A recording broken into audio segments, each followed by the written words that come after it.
Aw! Ano kaya ninyong ginagawa niyan? Ala, di nililinis ko rin aking tungko at dumi-dumi na eh. Ano bang pagkakasikip sa tungkunin yung ito? Karibok na eh, di ni. Eh bakit ganyan yung pinagawa? Ay 3 butas, tapos iisa naman ang ginagamit. Ayan, hinarin 2 bakanting are. Kung iisa laang, ay di luag.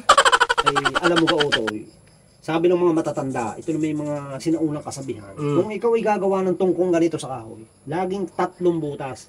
Kahit hindi ginagamit ang 2, Ay para saan daw yun? ay yun daw inasalamin sa pamilya. Ama, ina, At anak. at anak. Kaya 3. Oh. Ay, kung dadalwa, ay di amala at ina. Wala ang anak. Oh.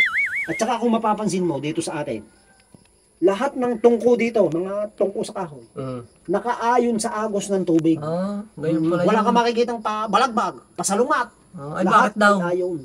Para daw ang daloy ng swerte ay dire-diretso. Oo, Tuloy-tuloy. yung sulong ng gatong, yung pagsulong ng gatong, kailangan nakaayon.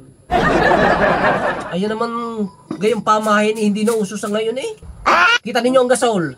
Dadalwa ang burner, minsan iisa pa. Sa bagay nga. Kahit saan ninyo may pwesto, pabalagbag o pasalungat. Basta ang mahalaga, may maluluto. Sa bagay nga. Pinakamahalaga ay may bigas. Ayun. Pag may bigas, ligtas. Ay paano pag walang bigas?